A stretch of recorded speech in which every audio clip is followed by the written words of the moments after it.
कि कच्चातीवू आइलैंड को कांग्रेस के द्वारा 1970s में श्रीलंका को दे दिया गया। ये जो पूरा क्षेत्र आपको दिखाई दे रहा है, ये मछली उत्पादन के लिए, मछली पकड़ने के लिए बहुत ज्यादा जबरदस्त उपयोगी क्षेत्र है। लेकिन 1974 के अंदर इंदिरा गांधी जी ने इस क्षेत्र को श्रीलंका को सौंप दिया। श्रीलंका को सौंप दिया तो इसका सीधा नुकसान किसे हुआ? सीधा नुकसान हुआ भारत के मछुआरों को। वास्तविकता में भारत के किसी भी क्षेत्र को किसी दूसरे देश को देने से पहले संविधान संशोधन से गुजरना पड़ता है। भारत के संविधान में यूनियन एंड इट्स टेरिटरी, और भारत के यूनियन एंड इट्स टेरिटरी के अंदर ये प्रावधान है कि क्षेत्र जो हमारे हैं उन्हें आप किसी और को नहीं दे सकते तो संविधान से परमिट होकर दिया जाना चाहिए। चूंकि इंदिरा गांधी जी ने डायरेक्ट आदेश करके इस क्षेत्र को श्रीलंका को दे दिया था, धीरे धीरे श्रीलंका ने तो ये तक कर दिया था। एक बार जब सुषमा जी श्रीलंका की यात्रा पर थी तो विक्रम सिंघे वहां पर पीएम हुआ करते थे, तब उन्होंने ये कहा कि अगर कोई भी भारतीय यहां आया तो हम उसको शूट करने का आदेश दे देंगे।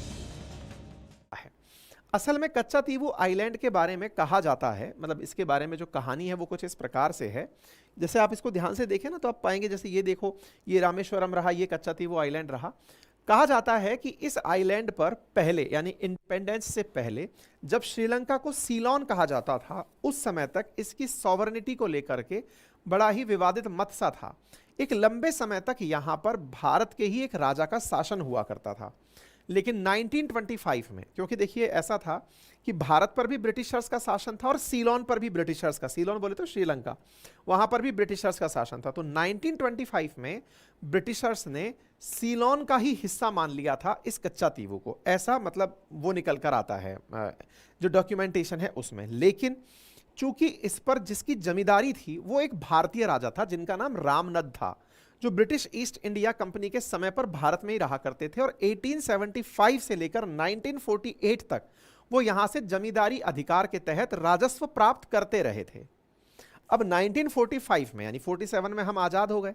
1947 के बाद में ये समय धीरे धीरे भारत और श्रीलंका के बीच में एक डिबेट का विषय बन गया, क्योंकि भारत और श्रीलंका दोनों ही आजाद हो गए थे ब्रिटिशर्स से।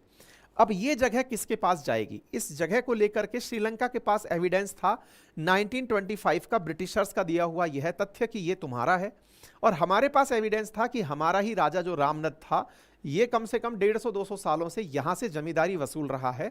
तो जिनके जो जो एरिया थे वो तो उन्हीं का था। तो रामनद यहां पर लंबे समय से शासन कर रहे थे, तो ये क्षेत्र उनका हुआ। कोई बात नहीं, आजादी के बाद इसे भारत का ही मान भी लिया गया। 1961 के अंदर भारत के बीच में और श्रीलंका के बीच में इस बात को लेकर विचार विमर्श हुआ कि भाई इसका क्या करना है। पंडित नेहरू जी इसके बारे में यह मानते थे कि अगर इसके बारे में विवाद है तो क्यों ना इसे दे दिया जाए। इंडिया की तरफ से इस विषय पर अपनी जब बातें रखी गई तो यही कहा गया कि अगर हम लोग इसको देना चाहते हैं, तो नेहरू जी का कहना था ठीक है, अगर श्रीलंका वाले इसे मांग रहे हैं तो उन्हें दे दो। लेना देना इतना ज्यादा मायने क्यों रख रहा है, तो इसके पीछे का बड़ा कारण है वो समझ लीजिए। असल मायने में ये जो पूरा क्षेत्र आपको दिखाई दे रहा है, ये मछली उत्पादन के लिए, मछली पकड़ने के लिए बहुत ज्यादा जबरदस्त उपयोगी क्षेत्र है। मतलब ये समझिए कि तमिलनाडु के कोस्टल एरिया पर रहने वाले जो मछुआरे हैं वो मछली पकड़ते पकड़ते इस क्षेत्र तक पहुंच ही जाते हैं। भाई रामेश्वरम से आगे, मतलब ये पूरा की पूरा मन्नार की खाड़ी वाला, ये वाला जो पूरा क्षेत्र है ना, पाक स्ट्रेट, मन्नार की खाड़ी, यहाँ मछलियां जबरदस्त उत्पादित होती हैं और उन्हें पकड़ने के लिए मछुआरे जाते रहते हैं। तो चूंकि 1974 से पहले तक जब इंडियन मछुआरे यहां जाते थे तो श्रीलंका के मछुआरों को भी हमने परमिशन दे रखी थी कि कोई बात नहीं, रिश्ते खराब नहीं होने चाहिए दो देशों के, आप लोगों को भी मछली पकड़ने यहां आना है तो मोस्ट वेलकम है, आइए बढ़िया से अपना नेट सुखाइए और फिर वापस चले जाइए। लेकिन 1974 के अंदर इंदिरा गांधी जी ने इस क्षेत्र को श्रीलंका को सौंप दिया। श्रीलंका को सौंप दिया तो इसका सीधा नुकसान किसे हुआ? सीधा नुकसान हुआ भारत के मछुआरों को। भारत विशेष में भी एक जोड़ दीजिएगा, तमिलनाडु के मछुआरों को। तमिलनाडु में ही मैं बार बार बोल रहा हूं कि चुनाव है। ये बात मैं क्यों बोल रहा हूं? क्योंकि मछुआरे इस विषय पर बहुत ज्यादा संवेदनशील हैं कि हमारा जो 1974 तक था वो क्षेत्र श्रीलंका को क्यों दिया। श्रीलंका को क्यों दिया, इसके पीछे कहते हैं कि श्रीलंका की उस समय की प्रधानमंत्री थी बंडार नाइक, एक महिला प्रधानमंत्री थी, दुनिया में पहली बार महिला कोई प्रधानमंत्री बनी थी, और इधर इंडिया में इंदिरा गांधी जी। इन दोनों के बीच जबरदस्त मित्रता थी और इन दोनों की मित्रता का परिणाम यह निकला था कि यहां से इनके डिमांड करने पर इस आइलैंड को इन्हीं को सौंप दिया गया था। ऐसा भी कहा जाता है कि बंडार नाइके की और इंदिरा गांधी जी की जो मित्रता थी उसकी वजह से यह हुआ खैर, इस जो भी चीज निकल कर आई, राजा रामानंद की ये जो जमीन है जब ये गई तो इसकी वजह से तमिलनाडु के मछुआरों में बड़ा रोष रहा। इवन उस समय के जो करुणानिधि वहां पर सीएम हुआ करते थे तमिलनाडु में, उन्होंने भी सरकार को इस बात का लिखकर विरोध किया कि आप किसी क्षेत्र को, किसी देश को कैसे दे सकते हैं। इसके पीछे का जवाब था, बोले ये जगह चूंकि विवादित थी तो जिसके थी हमने उसको वापस कह दी कि ठीक है तुम ही रखो। वास्तविकता में भारत के किसी भी क्षेत्र को किसी दूसरे देश को देने से पहले संविधान संशोधन से गुजरना पड़ता है। भारत के संविधान में यूनियन एंड इट्स टेरिटरी, और भारत के यूनियन एंड इट्स टेरिटरी के अंदर ये प्रावधान है कि क्षेत्र जो हमारे हैं उन्हें आप किसी और को नहीं दे सकते तो संविधान से परमिट होकर दिया जाना चाहिए। चूंकि इंदिरा गांधी जी ने डायरेक्ट आदेश करके इस क्षेत्र को श्रीलंका को दे दिया था, इसलिए आज तक इस विषय पर कई बार सवाल उठते हैं कि बिना संविधान संशोधन के कोई दे कैसे सकता है, यानी कानूनन रूप से यह गलत है। पर चूंकि हम लोग इसको सौंप चुके हैं, श्रीलंका अपने इसे कंट्रोल में ले चुका है। शुरुआत में दोनों की मित्रता में यह निर्णय लिया गया था कि एक बार के लिए कंट्रोल भले ही श्रीलंका का आ जाए, लेकिन भारतीय मछुआरे यहां जाकर के मछली पकड़ते रहेंगे, उन्हें मछली पकड़ने से कोई नहीं रोकेगा, और यहां पर जाकर के वो नेट और वो सुखाते रहेंगे, लेकिन आराम करते रहेंगे मछुआरे जाकर के। लेकिन श्रीलंका के अंदर सरकारें बदलती गई, और बदली हुई सरकारों ने यहां पर धीरे धीरे भारतीय मछुआरों के आने पर रोक लगाना शुरू कर दिया। 76 में तो बहुत अति हो गई, जब श्रीलंका ने स्पष्ट रूप से एक लाइन मेंशन कर दी कि यहां पर मछुआरे आराम करने और नेट सुखाने तो आ सकते हैं, मछली नहीं पकड़ेंगे। अगर पकड़ लिए, क्योंकि श्रीलंका के भी तो मछुआरे मछली पकड़ते हैं, और होता यह है कि इस क्षेत्र से यहां जाने वाले मछुआरों की बड़ी संख्या है। आइलैंड पर जाते हैं, मछली पकड़ते हैं और बढ़िया से यहां से पकड़कर ले आते हैं। लेकिन जब से श्रीलंका ने यह मुद्दा रेज किया, भारत और श्रीलंका के बीच में काफी विवाद हुआ। हमारे बहुत से मछुआरे बार बार कच्छातीवु पर पकड़े गए, और यहां से श्रीलंका की नेवी उसको लेकर के चली गई, फिर भारत ने इंटरफेयर करके मछुआरों को छुड़ाया। ऐसे ही कई बार यहां से इस तरफ भारत की तरफ जब श्रीलंका के मछुआरे चले आते हैं तो हम भी उनको पकड़ लिया करते थे। लेकिन अब 74 के बाद से यह ज्यादा हो गया कि भारत के मछुआरे जब यहां जाते हैं तो उनको पकड़ लिया जाता है। ठीक है, वर्तमान में यह मुद्दा चर्चा में क्यों है? क्योंकि तमिलनाडु के अंदर इलेक्शन है, मछुआरे बहुत बड़ा वोट बैंक है। ऐसी स्थिति में इस मुद्दे को चर्चा में लेकर आना कि यह गलती किसकी थी, ऐसा क्यों? क्योंकि तमिलनाडु के अंदर जो वर्तमान में स्टालिन की सरकार है वो कांग्रेस के गठबंधन में है। कांग्रेस को अगर डेंट पहुंचता है तो डीएमके को भी डेंट पहुंचेगा। इस मुद्दे से पब्लिक सेंटीमेंट एक बार फिर से उभर कर आएगा कि हमारा एक क्षेत्र क्यों दिया गया था। उम्मीद है कि आपको इस मुद्दे की आज के समय में जो कंटेक्स्ट है वो समझ में आ गया होगा, और इस विषय पर वर्तमान स्थिति समझ में आ गई होगी। फिर बड़ा सवाल है, सरकार ने इससे निपटने के लिए अभी तक क्या किया है? तो देखिए, सरकार ने इससे निपटने के लिए अभी तक कुछ भी नहीं किया है। कुछ भी नहीं किया, ऐसे मतलब है कि हम केवल इस पर बयानबाजी कर रहे हैं। जबकि तमिलनाडु के मुख्यमंत्रियों ने, चाहे वो जयललिता जी रही हों, चाहे स्टालिन रहे हों, जो भी सरकार में आए, उन्होंने केंद्र सरकार को, चाहे किसी की भी सरकार रही हो, चाहे यूपीए सरकार रही हो, चाहे एनडीए सरकार रही हो, उन सबको अपनी तरफ से बार बार इस विषय पर सरकार से इंटरफेयर करने के लिए कहा है। इवन यहां तक सुझाव दिए गए हैं कि एक बार के लिए अगर दे भी दिया कोई बात नहीं, या तो इसको वापस ले लीजिए। वापस लेने के लिए अब संभावना है कि नहीं साहब युद्ध करना पड़ेगा, तो युद्ध से बचने का एक समाधान है, और वो क्या है? भारत और श्रीलंका इस विषय पर आपसी सहमति तक बैठें और उनसे इस आइलैंड को किराए पर ले लिया जाए, या फिर ये कहा जाए कि ठीक है, आपको जो लाभ होता है उस लाभ को हम आपको यहां से रेंट पे करके देते रहेंगे, अगर हमने अपने किसी प्रधानमंत्री के फैसले से इसे दे दिया है। तमाम प्रकार के सॉल्यूशन सुझाए गए हैं, लेकिन इन फैसलों से अभी तक कोई भी चीज निकल कर नहीं आई है।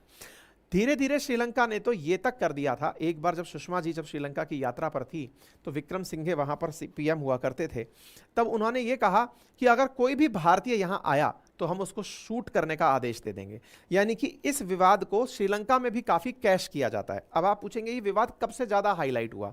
देखिए, 2009 तक ये मामला सब कुछ आराम से चल रहा था, यानी 74 का दिया हुआ आइलैंड 2009 तक कहीं कोई परेशानी नहीं थी। क्यों नहीं थी, इसके पीछे का कारण समझिए।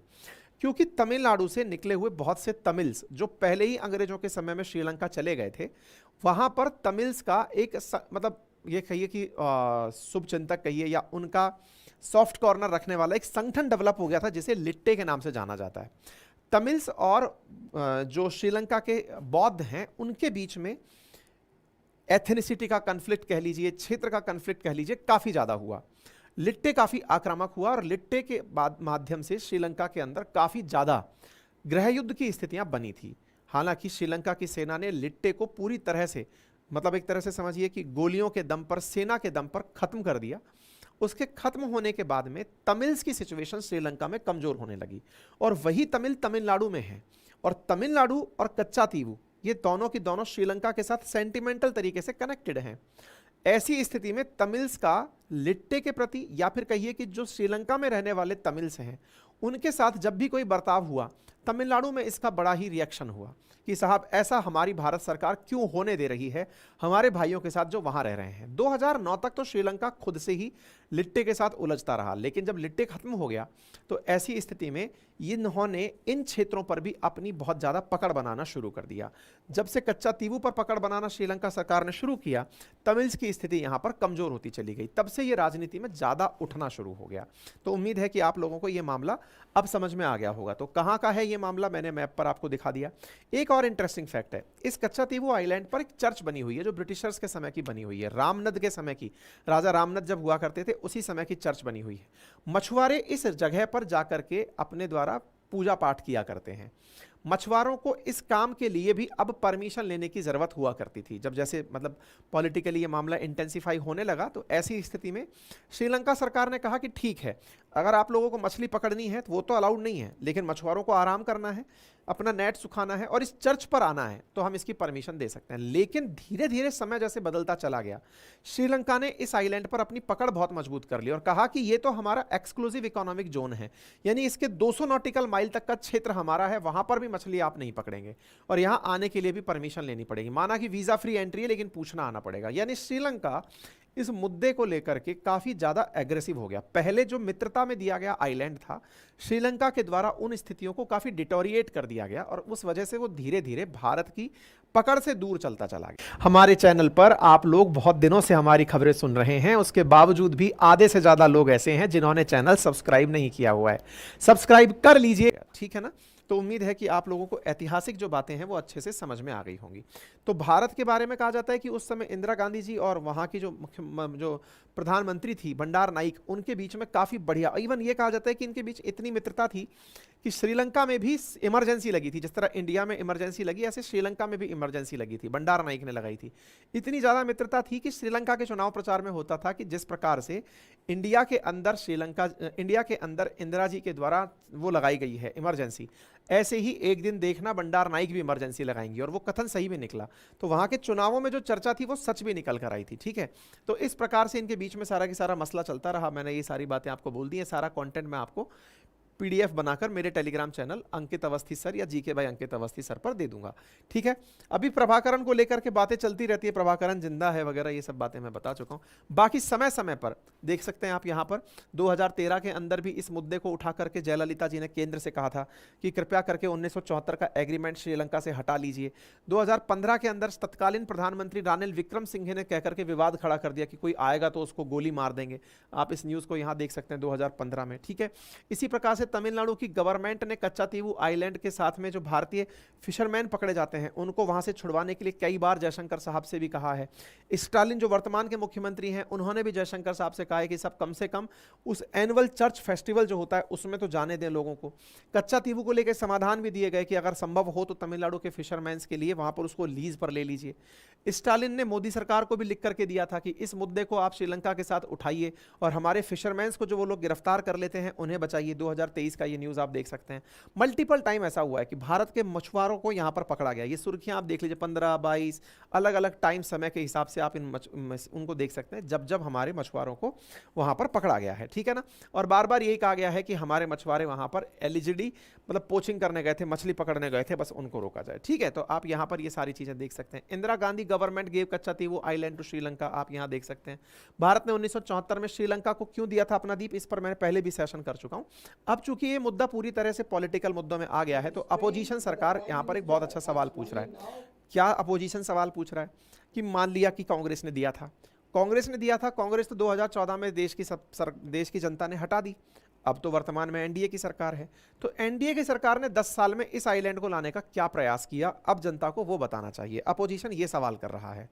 अपोजिशन कह रहा है कि कांग्रेस ने गलतियां की थी, इस कारण से अगर हटा दिया कांग्रेस को, तो आपने 10 साल में इस आइलैंड को लाने के क्या प्रयास किए वो आप बताइए। ये अपोजिशन का सवाल है। साथ में अपोजिशन एक सवाल ये भी कर रहा है कि जिस प्रकार से हाल ही में भारत ने बांग्लादेश को अपनी कुछ ज़मीन दी है और बांग्लादेश से कुछ ज़मीन ली है, उसमें से ज़्यादा ज़मीन हमने दी है, कम ज़मीन हमने ली है, तो उसके लिए आप लोगों ने क्यों किया 2015 में ऐसा?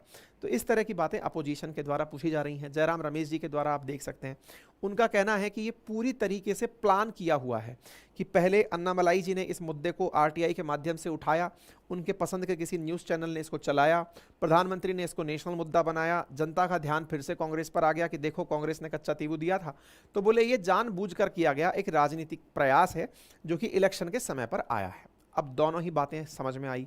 एक तरफ सरकार ने क्यों दिया, ये भी एक संकट है, हमारे इतने मछुआरे परेशान हो रहे हैं। दूसरी तरफ सरकार, केंद्र सरकार अब इस मुद्दे को क्यों उठा रही है? संभव है कि चुनाव के अंदर इस प्रकार की कोई ना कोई अनाउंसमेंट केंद्र सरकार कर दे कि अगर हम रहे या हमारी सीटें यहाँ से ज़्यादा आई तो हम आपके लिए कोई प्रयास करें। यानी हर चीज़ के लिए जनता को प्रयास किया जा रहा है कि उन्हें किस प्रकार से ये बता जाए कि हम ज़्यादा आपके अपने हैं। कुल मिलाकर के भारत की राजनीति में फिलहाल यह मुद्दा गर्म है। जिस जगह की बात की गई है बांग्लादेश के बारे में, वो भी मैं आपको बता दूं, 2015 में जो लैंड बाउंड्री एक्ट हुआ था, हमारा एग्रीमेंट हुआ था, उसमें संसद की सर्वसम्मति थी। मतलब कोई एक पार्टी के कारण नहीं था, सभी लोग सर्वसम्मति से बाउंड्री के आर पार के पूरे क्षेत्रों को क्रॉस वो किए थे, जो जो क्षेत्र ऐसे थे जिनकी वजह से आए दिन दिक्कतें होती थी। होता क्या था कि असल मायने में भारत और श्रीलंका, भारत और बांग्लादेश के बीच में, ये बांग्लादेश का वो मुद्दा है जिसे विपक्ष उठा रहा है, वो बता दे रहा हूँ। होता ये था कि भारत और बांग्लादेश के बीच में ऐसे बहुत सारे एनक्लेव थे जो भारतीय लोग रहते थे लेकिन बांग्लादेश की सीमा में रहते थे, बांग्लादेशी रहते थे इंडिया की सीमा में। और हमने जब नक्शे बनाए थे उस समय से ही उनमें कुछ गड़बड़ चली आ रही थी। तो दोनों देशों ने बैठ करके ये डिसाइड किया कि जिसका जो क्षेत्र है उसे वापस रिटर्न कर दिया जाए।